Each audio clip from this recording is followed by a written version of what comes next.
On the 12th of August 1969, sectarian tensions that had been simmering throughout Northern Ireland since October the previous year finally boiled over.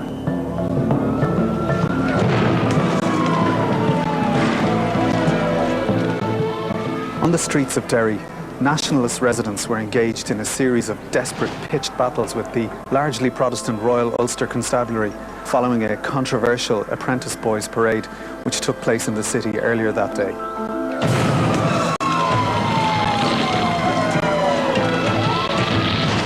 Fear gripped the island of Ireland, not least the fear that the violence in Derry would escalate and in a doomsday scenario turn into a full-scale episode of ethnic cleansing against the Catholic population of the north. For the Irish government, this outbreak of violence in the north was the biggest crisis the country had faced since the beginning of World War II. As the rioting raged in Derry, the Taoiseach Jack Lynch called an emergency cabinet meeting in Dublin. It was a meeting that was to expose bitter divisions between political heavyweights within the government, and one in which high-profile hardliners in Northern Ireland were to demand that Jack Lynch mobilise the Irish Army and invade the north.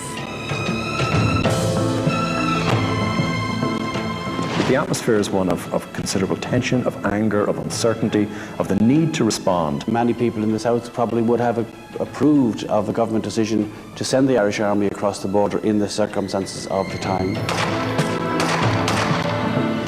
Remarkably, within weeks of that cabinet meeting, the Irish Army had drawn up contingency plans assessing a range of options for intervention in the north, including sending its own men across the border. There were rumours of troop movements in the south, that Irishers were definitely, so-and-so has seen them, they're coming in the Letterkenny Road. It was a very emotive time, and we shouldn't underestimate that. When we look back now 40 years later with a cooler, more detached eye, we could characterise some of the contributions as being slightly hysterical. But there was a feeling of slight hysteria at that time in August 1969. It is clear also that the Irish government can no longer stand by and see innocent people injured and perhaps worse. This is the story of one of the most dramatic and dangerous periods in recent Irish history. It's also the story of what could have happened if Lynch had invaded.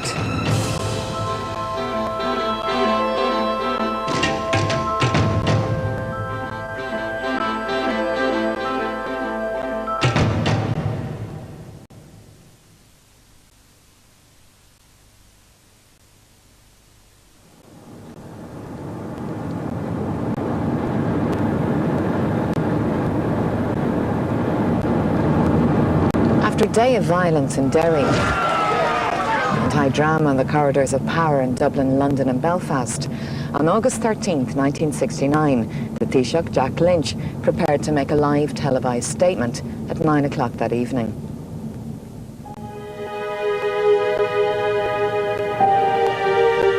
As he made his way to the RTE studios in Dublin, Lynch knew that throughout the country people were waiting anxiously to hear how the government would react to the violence that had taken hold of the north. Violence that many feared might turn into a bloodbath, not least for Northern Catholics, and engulf the island of Ireland in civil war. Now, one of the most important and potentially one of the most explosive speeches in modern Irish history was contained in a heavily scribbled note in the Taoiseach's hands. As he arrived at the studios, Lynch was greeted by Des Fisher, the senior editor on duty in the newsroom, who was responsible for getting the Taoiseach's speech on air.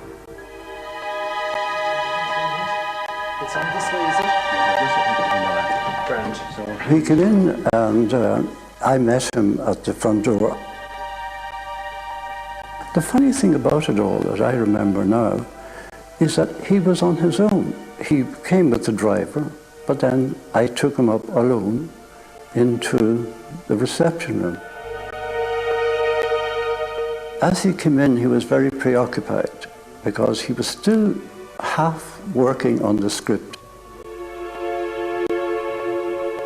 And I saw that the script was badly worked over. So there was words crossed out and other words put on top of them, lines coming out and bubbles containing new sentences. I said to him, Mr. Lynch, I cannot let you go on air with a script in that condition. Because you're bound to make mistakes, you're bound to leave something out, and it wouldn't be right, it wouldn't be fair. So I'd like to get the script taken away, and I'll get it retyped. When I was out, I got a bottle of paddy. I knew he liked paddy, and some water, and brought it to him.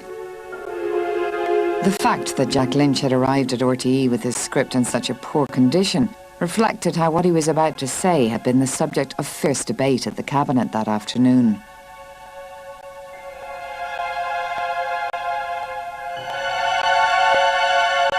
There's an entire separate history around the speech that Lynch made on the evening of the 13th of August. The various drafts it goes through, what's presented to the Cabinet earlier in the day.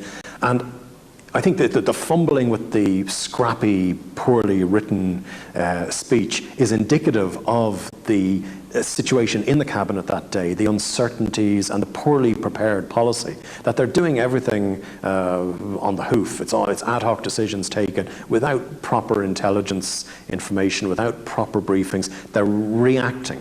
Dublin's policy on the 13th is a reactive policy. My recollection is of that day and that meeting was that there were a couple of drafts, I think. One perhaps more bellicose than the other. The less bellicose draft was adopted by Lynch and by the government, but it was a speech of great importance. It wasn't long or detailed, but it was strong, and it needed to be strong in the circumstances of what we were seeing was happening in the north, and in particular in Derry.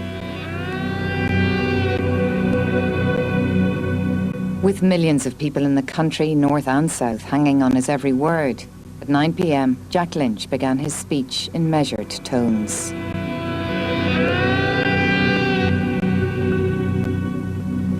Good evening. It is with deep sadness that you and I, Irishmen and women of goodwill, have learned of the tragic events which have been taking place in Derry and elsewhere in the north in recent days. This concern is heightened by the realization that the spirit of reform and intercommunal cooperation has given way to the forces of sectarianism and prejudice.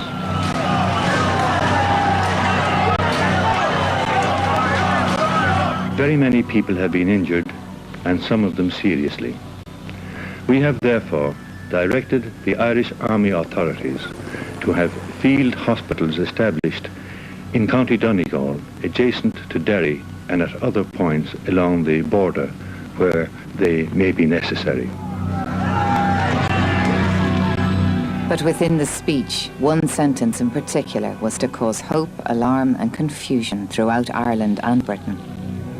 It is clear also that the Irish government can no longer stand by and see innocent people injured and perhaps worse. So what did Lynch mean by these words? In particular, what did he mean by the phrase, the Irish government can no longer stand by? To some people, this amounted to a declaration of war.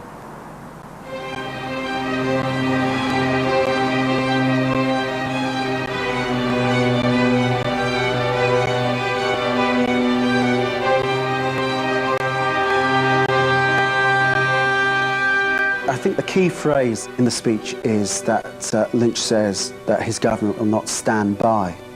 Now, what does stand by mean? It then became, to many people, stand idly by. But that's not what he said. But it's a perception. It's an open-ended invitation to something. But that was unknown what that would be, and so people put their interpretations on it.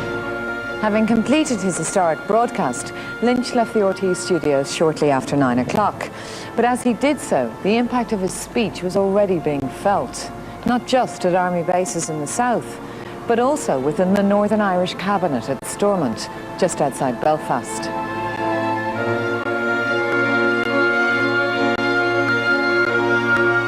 Oh, I think in the unionist community, growing alarm, I think some of them certainly persuaded themselves that, there was a real possibility of the Irish Army moving over the border. The mood is such that there's only one way of interpreting this, that the various battalions of the Defence Forces are going to be crossing the border after nightfall. This is the kind of classic way that a state might set up an invasion of neighbouring territory.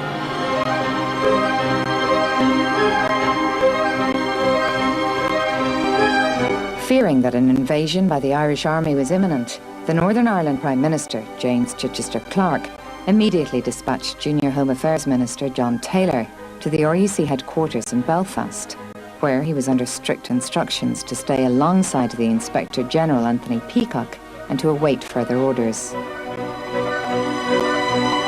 Chichester Clark believed that the Irish Army was going to invade Northern Ireland. I was very anxious, very worried, because I knew it depended on me advising the Prime Minister exactly what was going on. With John Taylor at RUC headquarters, Chichester Clark then turned to the Protestant-dominated B Specials. This was a heavily armed reserve police force which was both hated and feared by Northern nationalists. That night, Chichester Clark ordered the mobilisation of 8,000 B Specials throughout the province. As news of this mobilisation spread, tensions increased, with violence moving beyond Derry itself.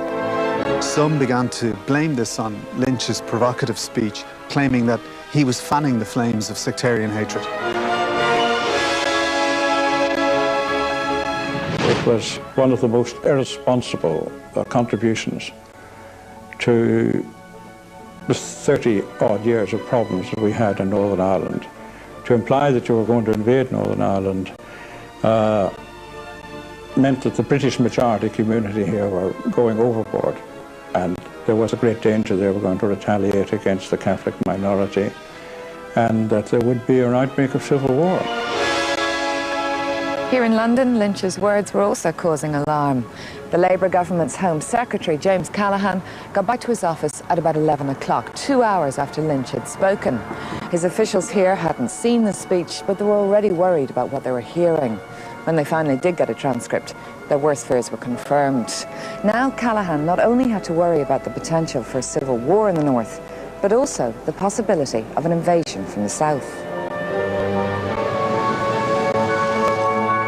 Well, it was thought to be a very unhelpful speak. It was thought to add perhaps new elements of danger to what was a very dangerous situation. The idea that another government would come in and try to assume control compulsorily from an area over which the British government had sovereignty. I mean, that could be close to being an act of war, really, close to being an invasion, and that would not have been acceptable. Well, insofar as I recall it, it would have been such marked contrast with all the other knowledge I had about the Dublin government. They didn't want to take over an angry north with a Protestant majority.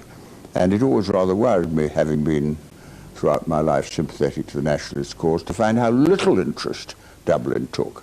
But maybe the scale of the crisis at that time made it obvious to the Irish government they couldn't stand by.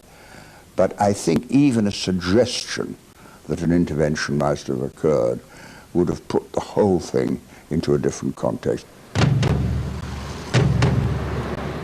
But while Lynch's speech was provoking deep concern in London and Belfast, in Dublin it was considered appropriate and justified.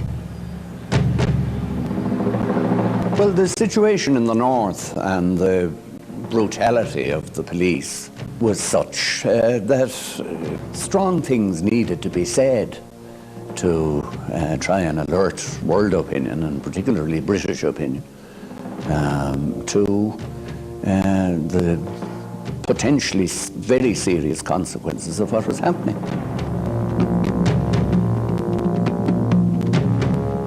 And I think that the speech achieved that.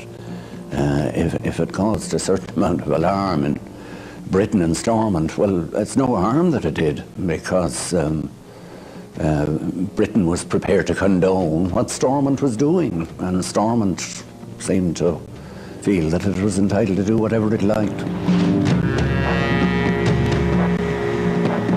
Lynch's speech was also having a major impact here in the Bogside in Derry, where fighting between nationalists and the RUC was at its most intense. Many residents, having seen Lynch's speech on television, were convinced that the Irish Army was actually on its way to the Bogside to rescue them.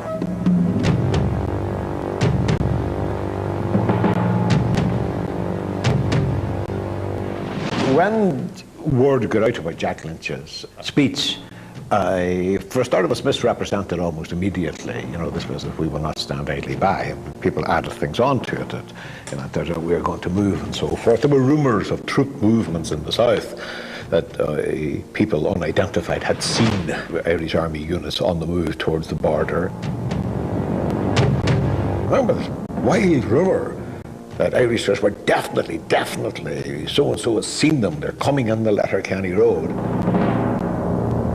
Jack Lynch has done more hours to help the people of Derry than they expected him to do. I agree. You cannot say nothing about Jack Lynch. I don't care whether he's Fianna Fáil or what he is. He's a gentleman, and he's going to send in help to Derry. Of course, Lynch's speech, and in particular his words, "We will not stand by," may have encouraged the belief that an Irish invasion of the North was imminent. But any belief, any hopes, or even fears perhaps, that the Irish Army were about to move into Derry, or any other part of the North for that matter, were clearly misguided. But what if Lynch's speech had actually signalled such an invasion? In fact, just hours before his appearance on RTE television, Lynch had presided over a bitterly divided cabinet meeting during which some of his senior cabinet ministers had actually advocated such an invasion of Northern Ireland.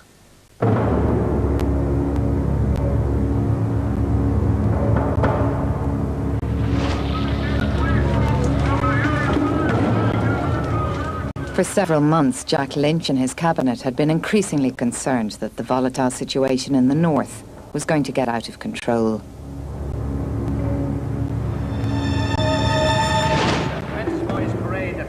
It seems to cause problems every year. In particular, they were deeply worried that a controversial march by the Protestant apprentice boys in Derry on the 12th of August would spark widespread sectarian violence. I wasn't involved in any negotiations around the apprentice boys. It wasn't my parliamentary area, so to speak.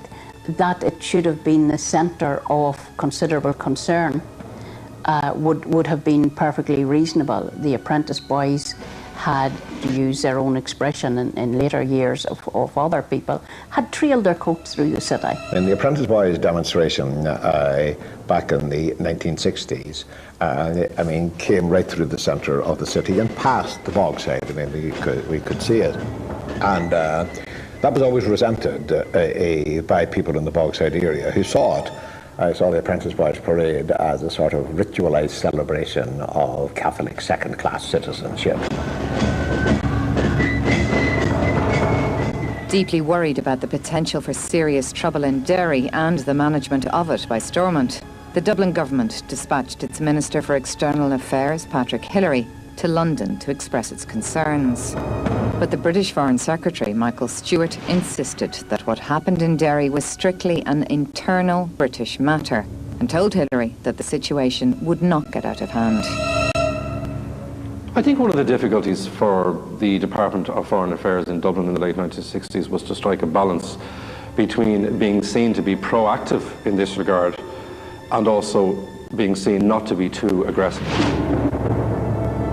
So I think what Patrick Hillery was trying to do was to press home the gravity of the situation to an English audience that didn't always seem to be that interested or that engaged with what was going on. There's always a sense that London has its eyes on other things aside from the Northern Ireland problem, and there seemed to be a curious reluctance on London's part to accept what might happen. Well, the government gave various warnings to the British before the 12th of August that they were apprehensive about potential serious trouble in Derry particularly, and I suppose in the north generally. But by and large those warnings were ignored. But with the violence that erupted here after the controversial Apprentice Boys March of August the 12th, the situation here in Derry had got out of hand.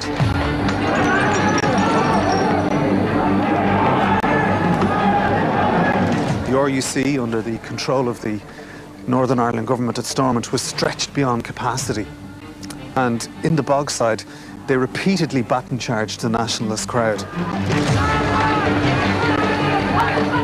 And for the first time in the United Kingdom, in these streets, tear gas was used against civilians. In return, the nationalist crowd showered the RUC again and again with bottles, stones and petrol bombs. Everything was happening very quickly at that point. I have a very clear memory in the early part of that the conflict was between the people in the Bogside and the police. We never experienced anything like this before. The stones were just coming down like hail. But then I noticed that there was petrol bombs being thrown.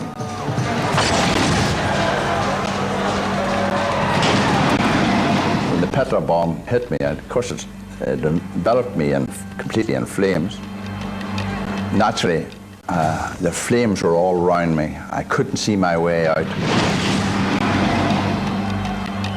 It was widely published all around the world, that photograph. And then I was, my colleagues got me out and eventually got me to hospital. The police were not containing the issue. They were fighting. They were hurling stones back. You know, they were engaged in battle. They were not engaged in containing a riotous situation. They were an integral part of creating it and continuing it.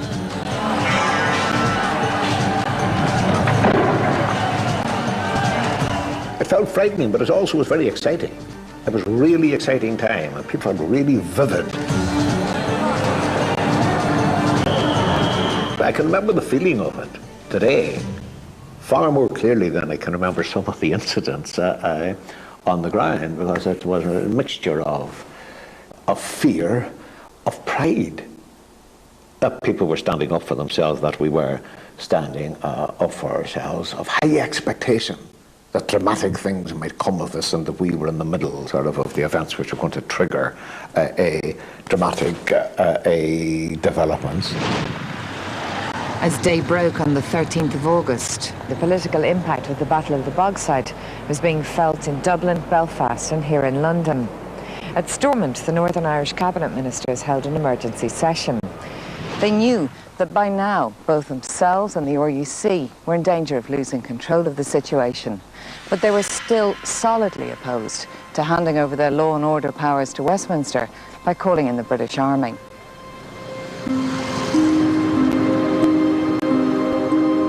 As the Stormont government was meeting in the south, ministers, many of whom were on holiday, were hastily making their way back to Dublin for an emergency cabinet meeting that had been scheduled for 2:15 that afternoon. Amongst those who returned to Dublin for the meeting was Jack Lynch's parliamentary secretary, Des O'Malley. Like everyone else, I suppose, I'd have listened to the radio and watched television and really gone to see what was happening, which unfortunately turned out to, really fulfill our worst fears in a sense, because it became very serious. As he was driven up from his own holidays in West Cork, Jack Lynch became increasingly concerned by press reports on the dire situation in Derry and by the news that the trouble was spreading to Belfast, Dungannon and Newry. When the cabinet did meet, there were problems from the outset. Attempts to contact the various ministers whilst on their holidays had not been entirely successful, and 4 of them, including the Minister for External Affairs, Patrick Hillery, and the Minister for Justice, Michael Moran, were not present. Of the 10 ministers who were present at the meeting, several, notably Neil Blaney and Kevin Boland, favoured strong and decisive action over the North. Now Lynch, who sought consensus over his preferred wait-and-see approach to the problem, was struggling to impose his authority in the cabinet.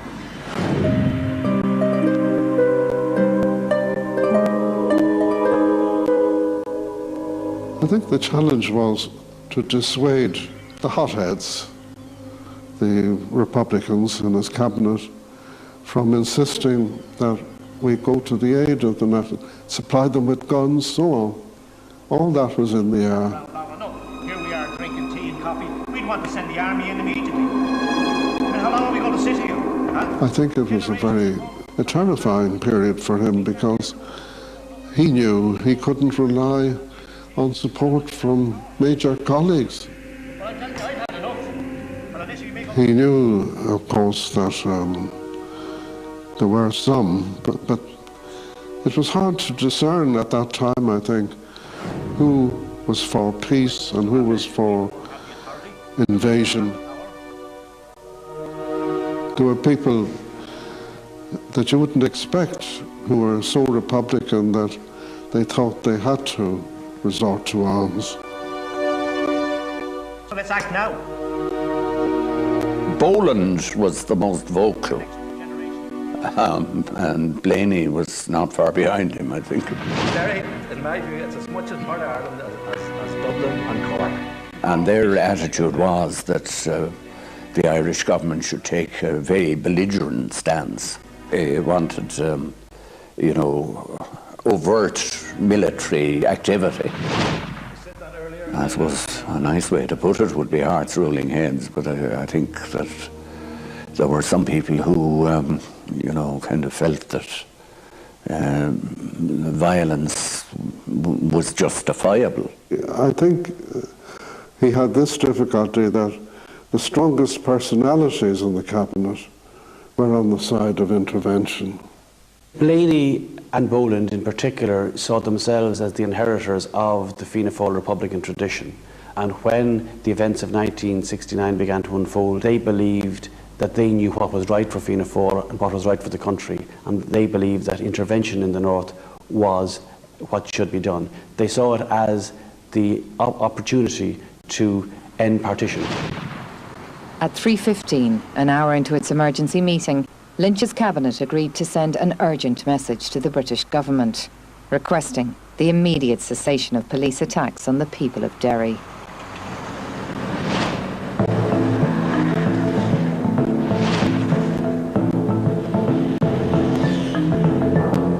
The message was to be delivered by Kevin Rush, Chargé d'Affaires at the Irish Embassy in London, who arranged to meet the British Minister of State, Lord Chalfont, at the Foreign Office at 5 p.m.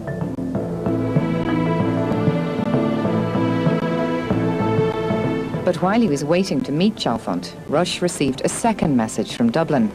This instructed him to request that the British government apply immediately to the United Nations for the urgent dispatch of a peacekeeping force to the 6 counties of Northern Ireland.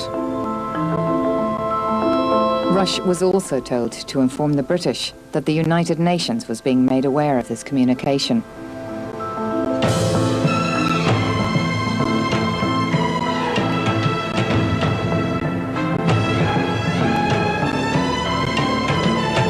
This attempt to internationalise the situation by getting the UN involved was a dramatic raising of the stakes by the Irish government.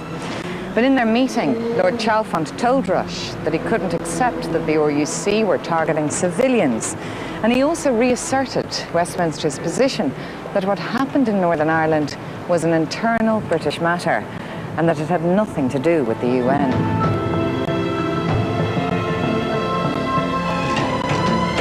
The cabinet, I think, like a lot of people in Ireland, were very frustrated at the attitude that the British took. Legalistically, they may have been right in saying it was an internal United Kingdom matter, legalistically, but politically and from a common sense point of view, it certainly was broader matter than just an internal British or UK matter. While it was getting little satisfaction in London, back in Dublin, the emergency cabinet meeting continued. And late in the afternoon, Jack Lynch and his ministers were about to take a third and highly dramatic decision. One that was to ratchet the tension up to unprecedented levels. Those cabinet ministers who were pushing were not going to have to go and do and possibly die. They were safe in Leinster House. You can put the gun in somebody else's hand, but you don't have to take the dire consequences of possibly being killed. If we had been told, or if we had known, because some ministers may have known, if we had been told that there might have been a military intervention from the public, it would be seen an absolutely major crisis.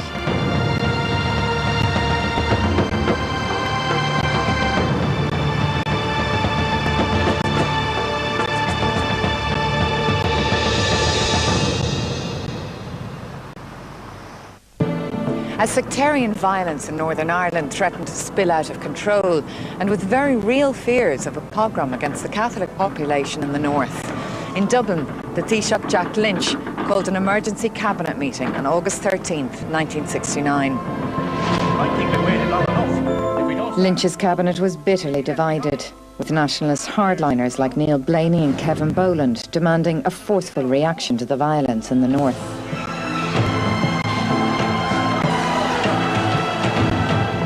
By late afternoon, the cabinet had already made two demands of the British government: that it stop the attacks by the RUC on nationalists in Derry, and that it call in a United Nations peacekeeping force.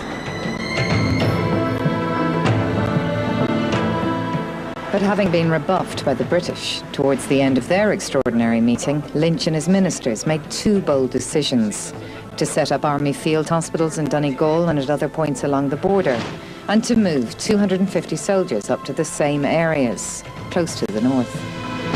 This decision to involve the Irish Army was a deliberately forceful and potentially dangerous development, with several battalions of the British Army already mobilised in Northern Ireland, in Derry, Omagh and Belfast. The actions of the Irish government represented, in clear and simple terms, a direct military escalation of the confrontation.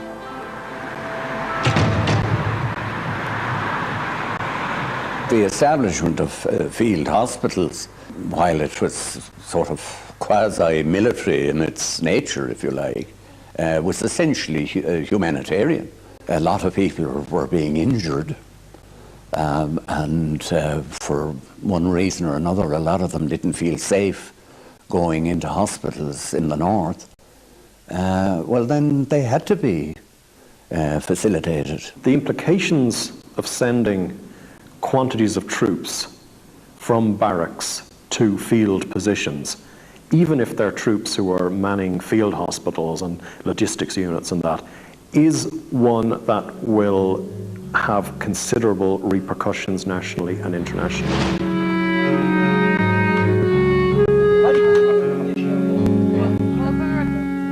Movements of this type hadn't happened for at least a generation, and it doesn't matter that they were simply field hospitals, it's the fact that the defence forces are on the move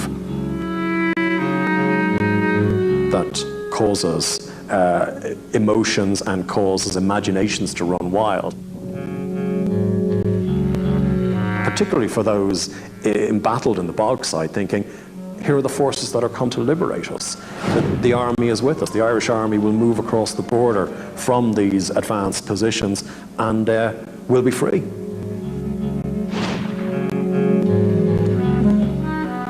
Gormanstown was a hive of activity. I was training to be a three-star soldier at that stage, which was the final part of your training.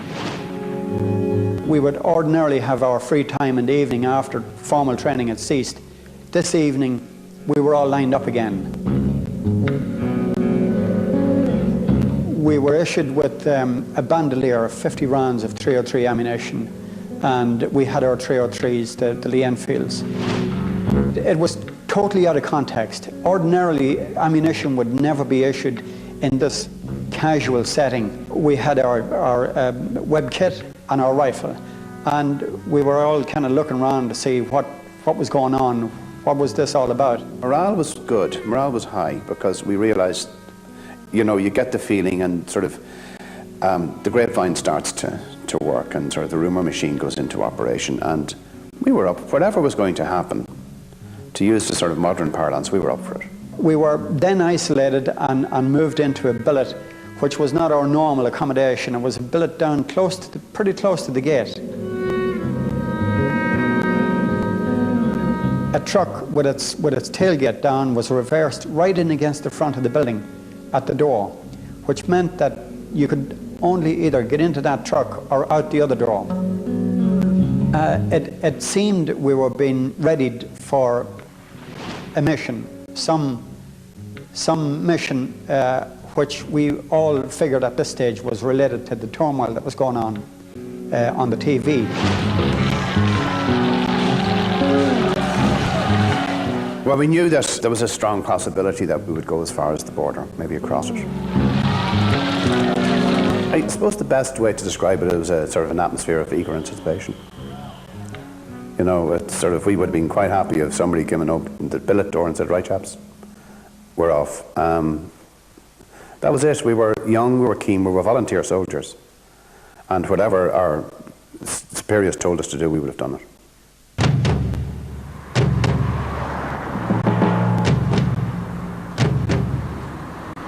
While the army was preparing for possible action, back in the cabinet room, tension over how the government was going to respond to the crisis continued to escalate. It's time to make history. Yes, that's what leaders do.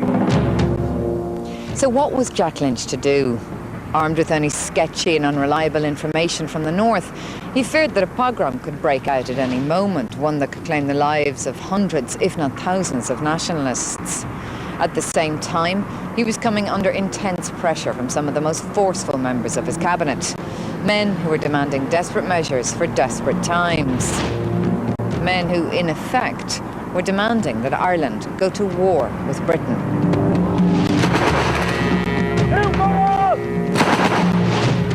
Today, the idea of such an act of declaring war on Britain might seem absurd, unthinkable even. But in fact, by 1970, the Irish military authorities had generated a war game which envisaged exactly that scenario. The war game was called Exercise Armageddon, and this top-secret military document sets out in detail its aims and objectives.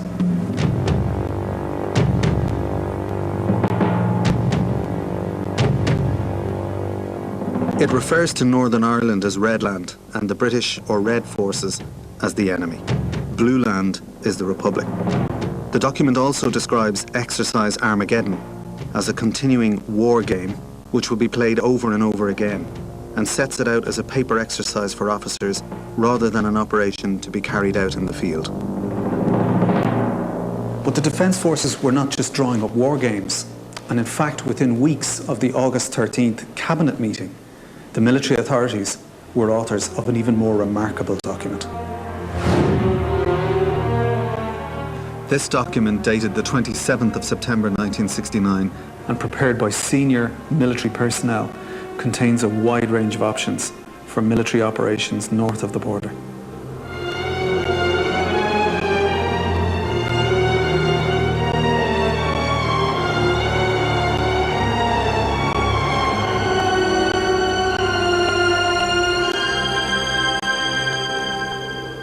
The remarkable activities it assesses include arming and training nationalist groups in the north and staging so-called unconventional operations, sabotage and perhaps bombings at key installations in Belfast such as the airport and television studios.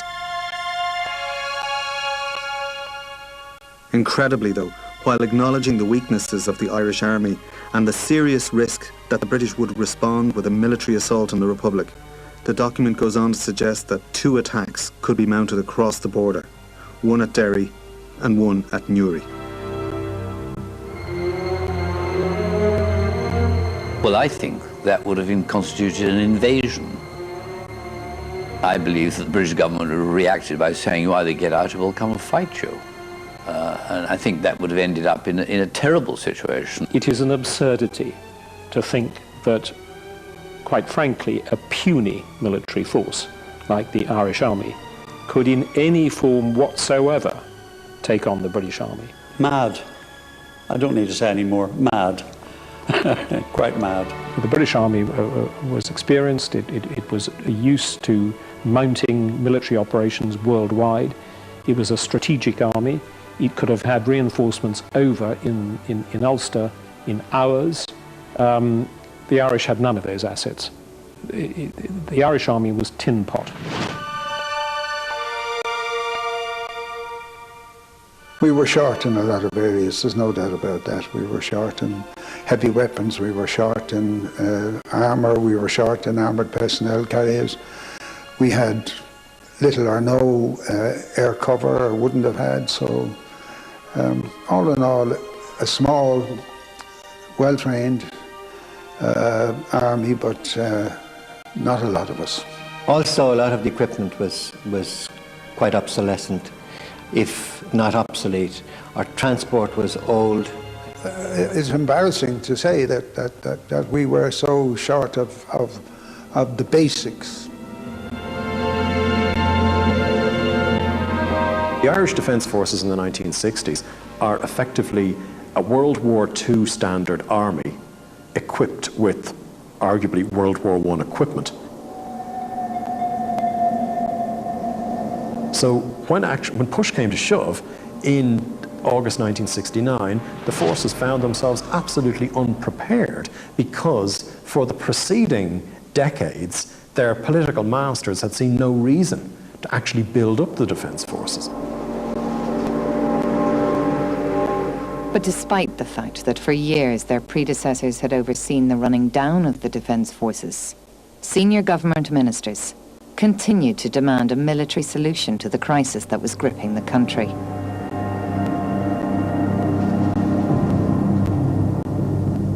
And as they did so, Lynch found himself in an increasingly difficult situation.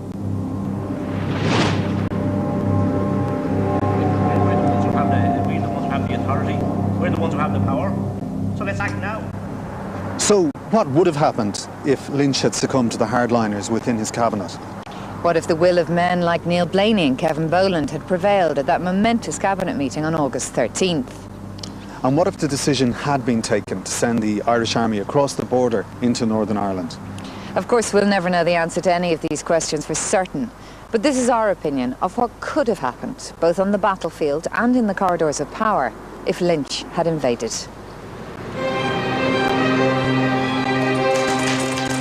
With the decision taken to send troops into the north, a remarkable sequence of events is underway. Immediately, Lynch summons his Chief of Staff, General Sean McKeown, to his office, and he tells him that he needs the army to take action, to do something, as a serious political gesture north of the border. So what would McKeown have done in such a doomsday scenario? Based on the actual military documents that were generated within weeks of Lynch's cabinet meeting, I believe that McKeown could have proposed two offensive operations, one against Derry and one against Newry. But if push came to shove, he would have confined it to one company in attack on the town of Newry. He would have done so because Newry was the most accessible border town for Irish troops and because it contained an overwhelming nationalist majority. The decision to initiate this dramatic and dangerous military action in the north is one that Jack Lynch would have taken extremely reluctantly and under significant duress. He would have known that as Taoiseach he was now leading the country towards the biggest challenge it had ever faced.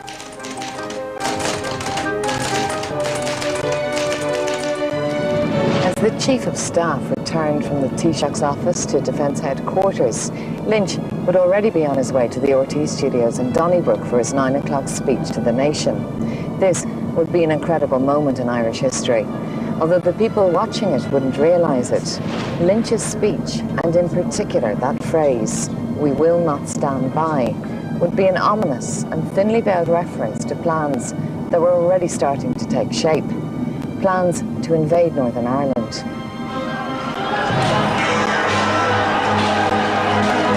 Good evening.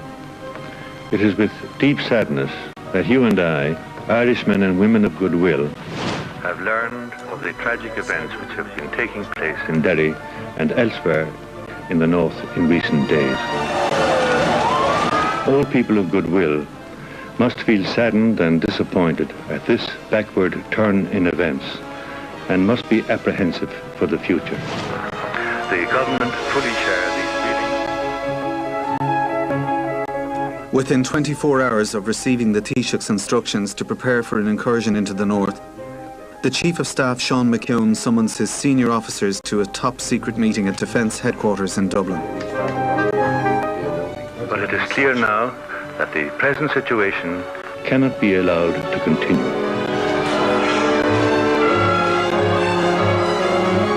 It is clear also that the Irish government can no longer stand by, can no longer stand by, can no longer stand by.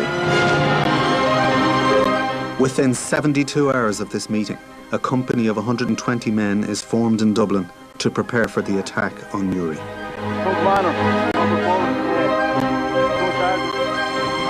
At the same time, the army would have begun working on the transport required for the operation.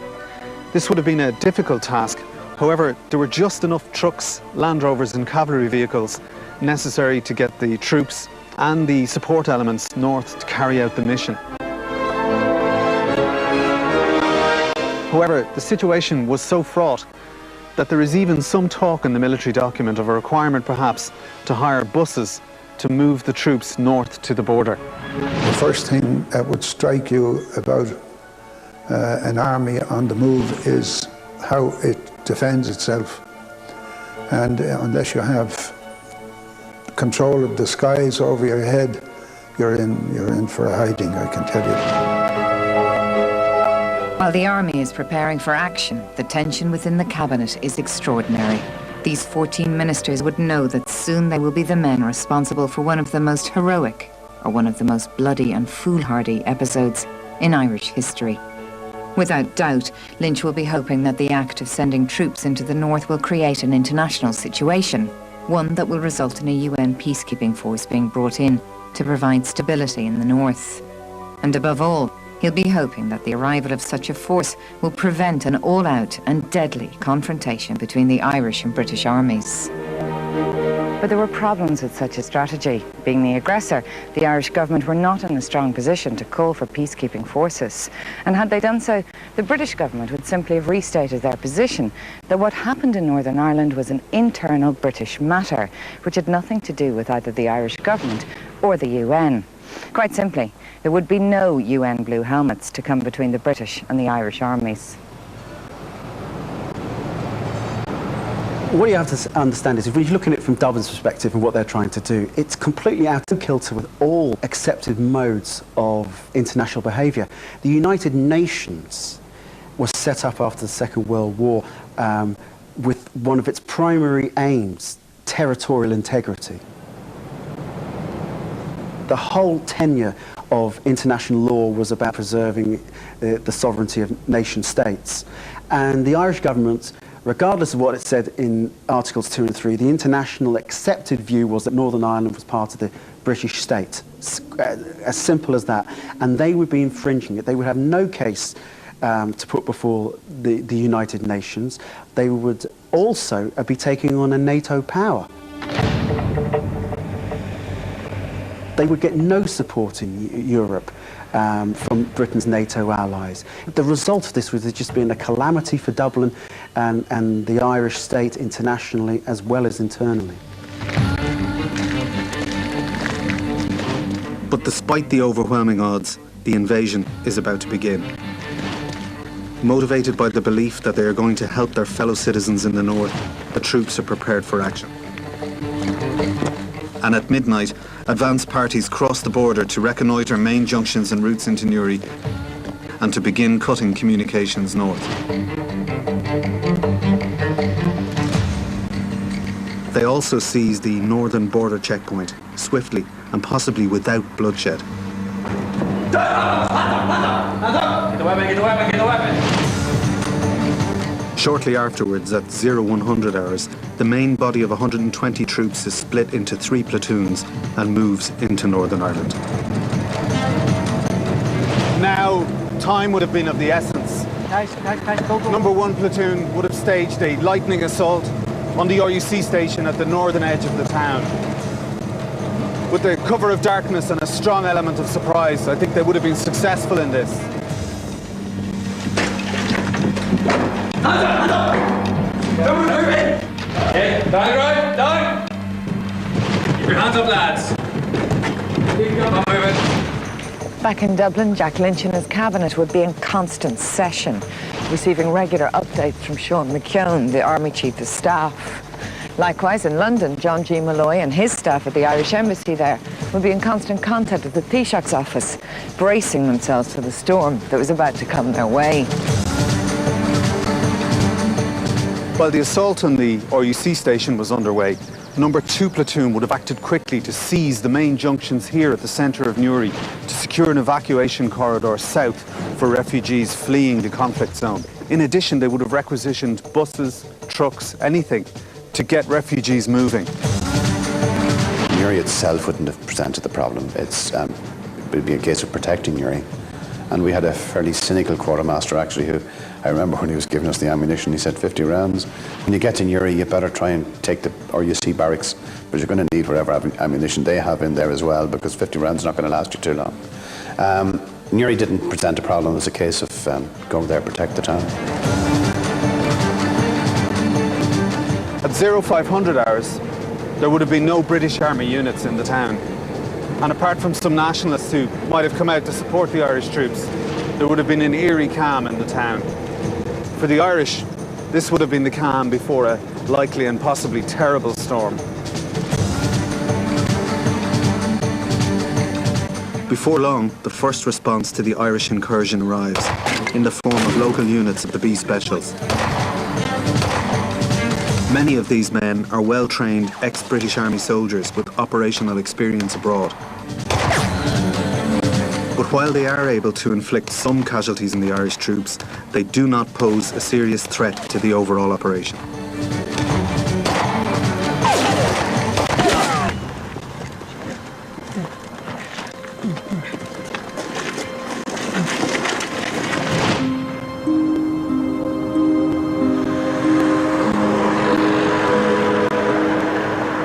By now, the Chief of Staff, Sean McKeown, is reporting to Jack Lynch and his cabinet and informing them that the army has achieved its 2 main objectives in crossing the border. It has established a token presence within the north and has created a corridor south for nationalist refugees. McKeown also tells them that all of this has been achieved without any serious casualties on either side.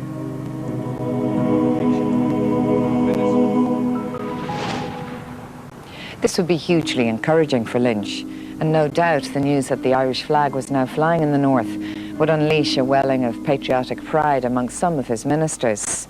Some might even have thought or dared to hope that this was the start of the end for partition. But a key question remained: how was Britain going to react to the presence of a foreign army on its soil?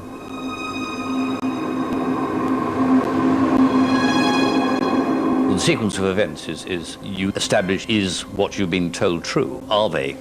Have they come, or is it just a rumour? And you do that with reconnaissance by ministers ringing up Dublin and saying, is it true that you put troops across? And so you would establish the fact.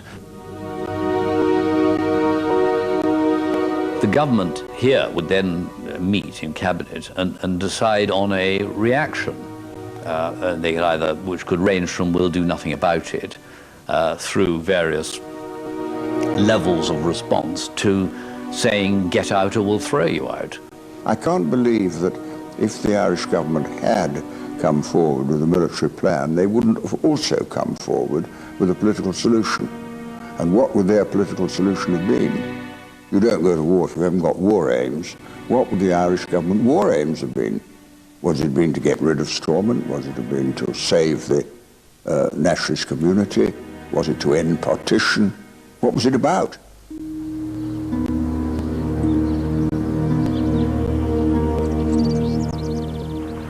This morning, the Government Information Bureau has released the following statement. In response to the escalating violence and ongoing attacks of the nationalist community in the north, at 1 o'clock this morning, members of the Irish Defence Forces crossed the border into County Down. In the Republic, people would be waking up to the astonishing news that overnight their army had invaded part of the United Kingdom. Speculation would have been rife about the Republic reclaiming the north, about this being the start of the end for partition. There would have been criticism. People had no illusions about the strength of the British Army. But for some, the move would have provoked a wave of emotional, patriotic support for Lynch and his government. They'd have been seen as men of action, bravely standing up to the British. I think emotions ran so high over the summer of 1969 that there would have been a significant degree of popular support for the sending of troops over the border. Because I think people would have reverted to the notion that they are our people. People in the Republic can identify with those who are being subjected to what they would have seen as this state-approved violence, to this state-sponsored aggression. So I think there would have been those who would have thought that a further step that would have involved the movement of troops over the border, that wouldn't necessarily have been the wrong thing to do.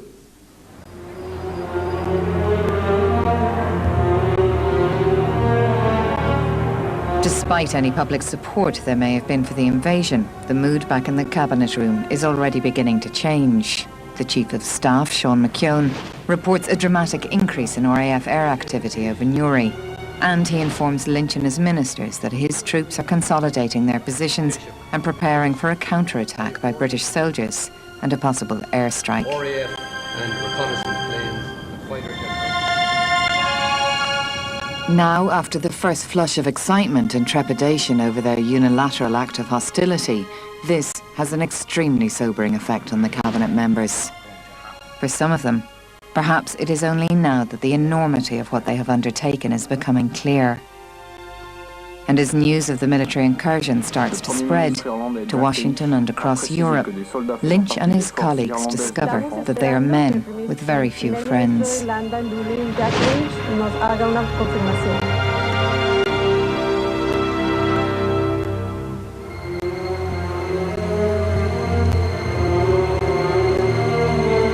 With the Irish troops having dug in just south of Newry, since early morning they have become familiar with the ominous sight and sound of British Army helicopters flying overhead, checking out their strength and locations.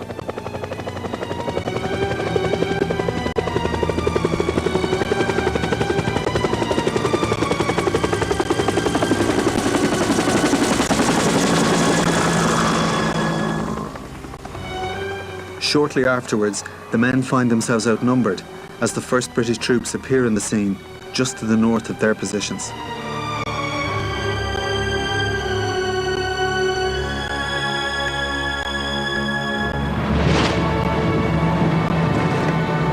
The British Army enjoyed more than just numerical superiority at this point. The British were a well-trained, well-equipped professional fighting force, well used to large-scale combat operations precisely such as this. What was shaping up now for the Irish was a tragic mismatch. And as tension continues to mount within the Irish ranks, soon the sound of helicopters is replaced by the terrifying roar of low-flying RAF fighter jets. Fortunately for the Irish on this occasion, the RAF would not have delivered their payload of high explosives onto their positions. Rather, their intention would have been to deliver a chilling and demoralising warning to the troops. And with that as their target, they would have struck bullseye.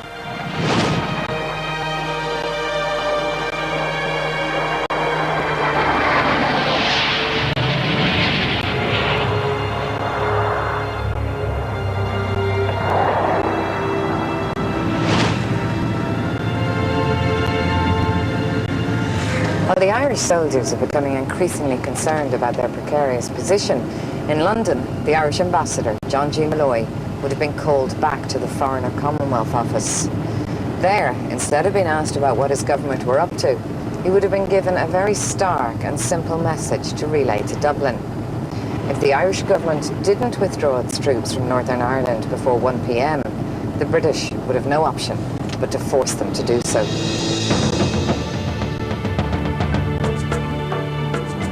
Within minutes of leaving the Foreign Office, Malloy would have been back at his desk at the Irish Embassy in Grosvenor Place, relaying the British ultimatum back to Dublin. So what were Jack Lynch and his government to do now? Having gone so far, having sent their troops north of the border and having seized Northern Irish territory, would they just capitulate and tell the troops to come home? Or would they be prepared to call the bluff of the British government and defy the ultimatum?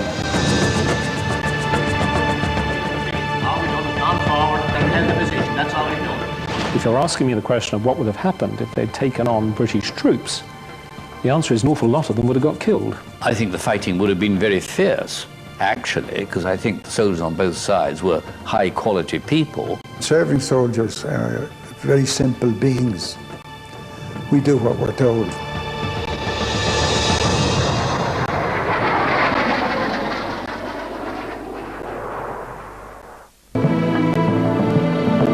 At 9 p.m. on the 13th of August 1969, the Taoiseach Jack Lynch made a dramatic televised speech to the nation, declaring that his government would not stand by while nationalists in the north came under attack from the police and loyalist gangs.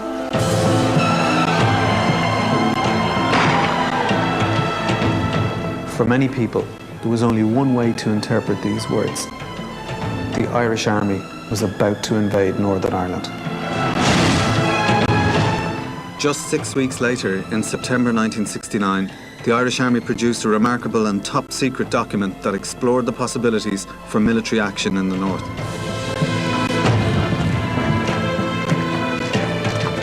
Had Lynch and his government felt compelled to act in August of 1969, I feel he would have opted for one of the scenarios outlined in this document. That is the seizure of a town in Northern Ireland, close to the border, and with a strong nationalist population.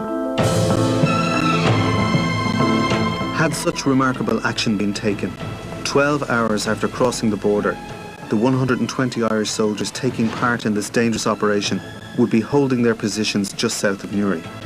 But they would be facing not just a much superior British Army force, but also the threat of strikes from RAF fighter jets. While this standoff is taking place in Newry, by now Jack Lynch and his cabinet colleagues have been issued with a stark ultimatum by the British government to withdraw their troops across the border or have them removed by force. In the face of such an ultimatum, the doves within cabinet would no doubt have argued that it was time to withdraw, that as a government they had succeeded in drawing international attention to the situation in the north and had been seen to take firm and bold action in defence of northern nationalists.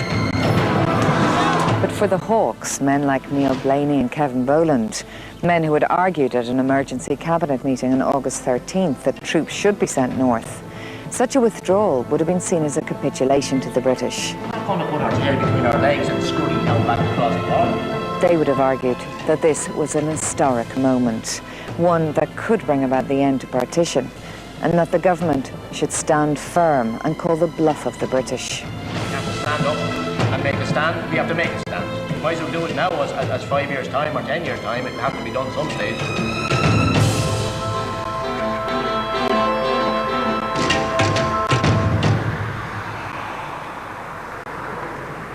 Well, I can't imagine that that would have been allowed to happen. I can't imagine that the Irish government would have been so foolish as to allow that to happen. I mean, in other words, if their bluff was called, I imagine they would have withdrawn their troops, having made their point. And of course, that would have been headlines around the world, so that they would have made their point. But I mean, if you are saying that a very small army like the Irish Army, I mean, if you're asking me the question of what would have happened if they'd taken on British troops, the answer is an awful lot of them would have got killed, unless they had withdrawn. They'd have probably all been killed, or captured, or wounded. They would have not been in any possible way a match for the British Army. They would have been slaughtered.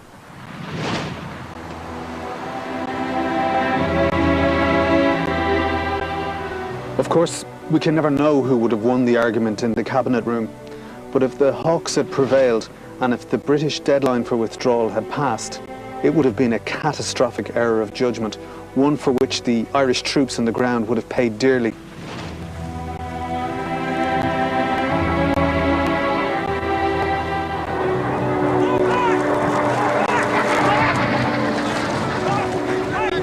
My own opinion would have been, and is now, that it would have been a bloodbath.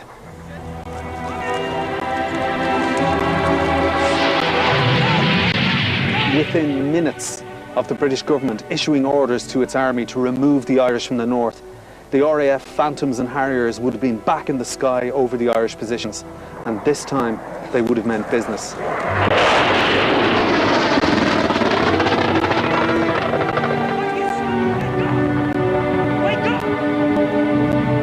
Their first move would have been to knock out the Irish anti-aircraft and artillery positions, and this would have left them free to destroy in detail the Irish positions on the ground. The casualties would be mounting quickly, and they would be horrendous.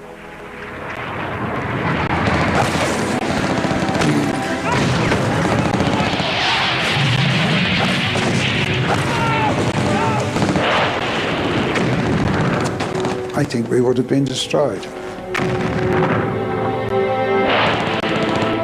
The air situation would have been appalling, I imagine.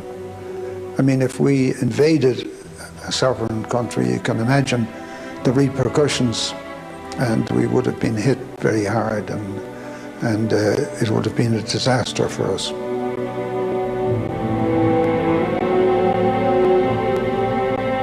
Within half an hour, the Army Chief of Staff, Sean McKeown, reports the catastrophic news to the Cabinet that south of Newry, his men are getting slaughtered.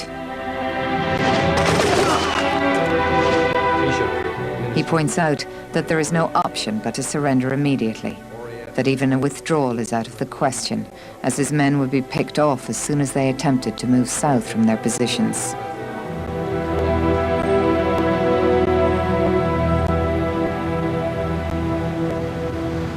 If it hadn't already done so, the full enormity of what they had done would now be dawning on the Cabinet members. They may have thought that they were staging a humanitarian rescue mission for Northern nationalists. They may even have persuaded themselves that they were going to face down the British and perhaps even reunite the island. But instead, they had become responsible for a military fiasco, Ireland's own Bay of Pigs, in which its own young soldiers were being taken apart by British forces.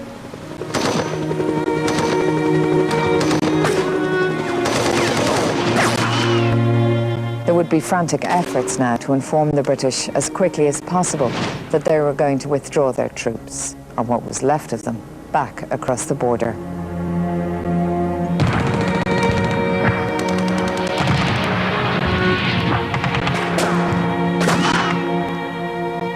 Well, my own opinion is that it would have been a terrible mistake. We would have been ill-prepared, ill-equipped. My own view was that our defence forces were not really in a position to make any large-scale incursions into anywhere, basically, across the border. By now, the Cabinet's decision to withdraw will have come too late for many, if not most, of the Irish soldiers. Faced with a vastly superior force, the Irish could not have held out for more than an hour or so, and the final few minutes of combat would have been savage.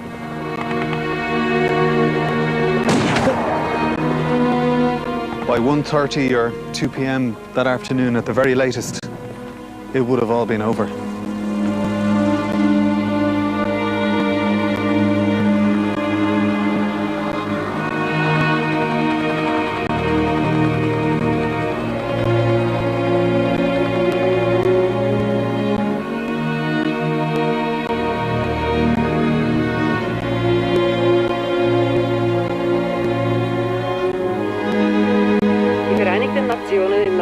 Kritisieren den irischen Prime Minister Jack Lynch für einen Kriegsakt gegen das Vereinigte Königreich.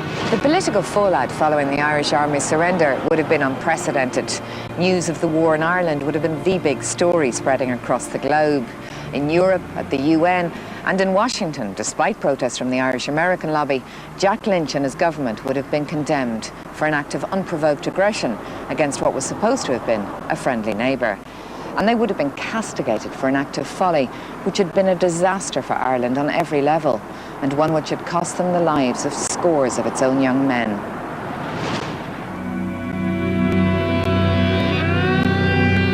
An obvious impact of any Irish military incursion in Northern Ireland would be a very bleak period politically, economically for Ireland, possibly a period of international isolation such as the country suffered at the end of the Second World War.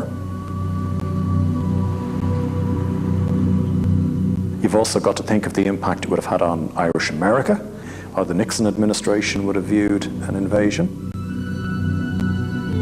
It might not be too far-fetched to say that had there been even a limited invasion of Northern Ireland as a result of the decisions of 13th of August 1969, you would have Ireland today still a backward peripheral state on the Atlantic seaboard of Europe with limited international relations, with limited inward investment.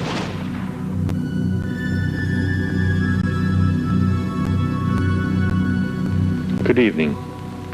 It is with deep sadness that you and I, Irishmen... Just 2 weeks after his "We Will Not Stand By" address to the nation, it's hard to imagine that Jack Lynch wouldn't soon be working on another speech, one in which he was to announce his resignation, because this escapade would almost definitely have seen the end of his political career. This concern is heightened by the realization. If some blood were spilt on the floor of the Cabinet Room in Dublin, rivers of blood might well have flowed throughout Northern Ireland, from the border north here to Belfast and other towns and villages. In a province fatally destabilised by invasion, the situation would have been far worse than it was at the height of the Battle of the Bogside. Loyalists, determined to get revenge for the Irish Army's invasion of Northern Ireland, may very well have engaged in escalating acts of sectarian violence. Indeed, if Lynch had invaded Northern Ireland, he might well have plunged the province into a cycle of ethnic cleansing similar to that seen in Yugoslavia during the 1990s. The impact of an Irish Army intervention in the north is one thing, the loss of life that would have been involved, and the impact on the south, I think, would have been huge as well. I think you've got to look at places like Bosnia afterwards to imagine how things would have developed, because I think what Bosnia and Croatia showed us is that people who had lived together in relative harmony and peace very quickly descended into violence, unimaginable violence. It could have led to a most awful uprising and pogrom almost, you know. I mean, this is a doomsday scenario.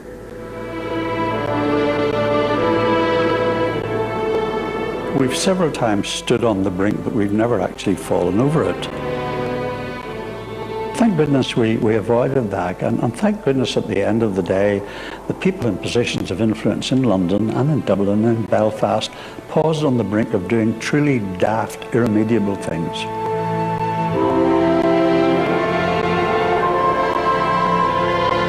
Had it taken place, the invasion of the North may have lasted just a few hours, but its effects would have been felt for decades north and south of the border, and would still be felt today.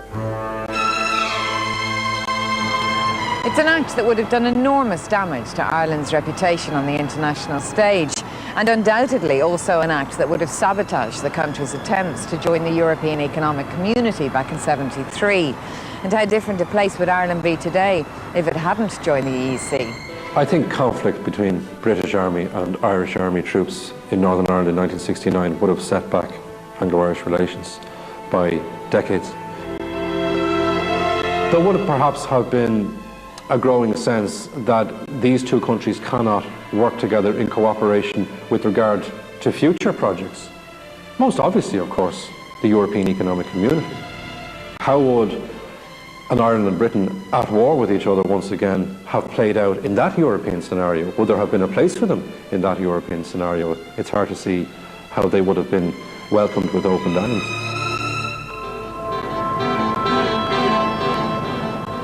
Of course, we can never know for certain what the full impact of an invasion of Northern Ireland would have been, how such a remarkable act might have shaped our lives both north and south of the border. But we can be sure of one thing, that Ireland is a very different place today because Jack Lynch didn't invade.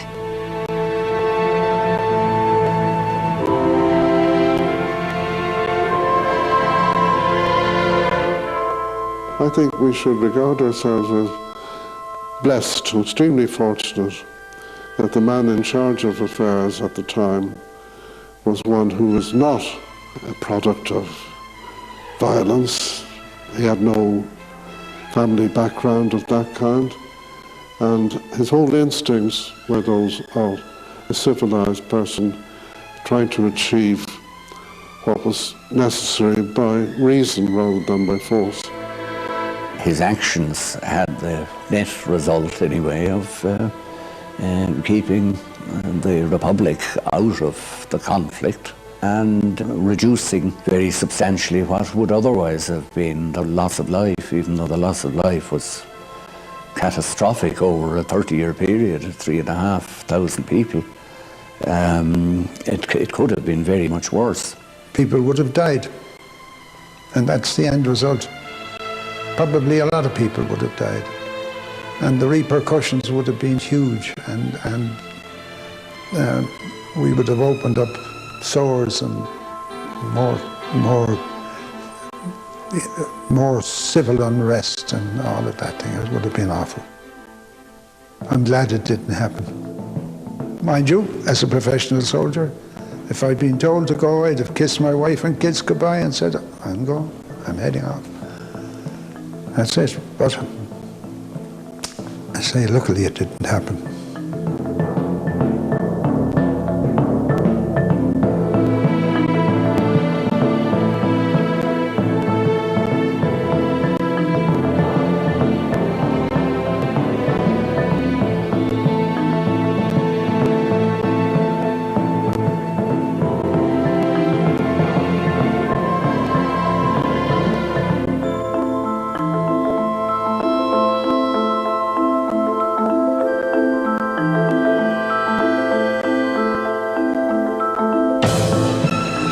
Men were charged with the illegal importing of arms into the Republic of Ireland.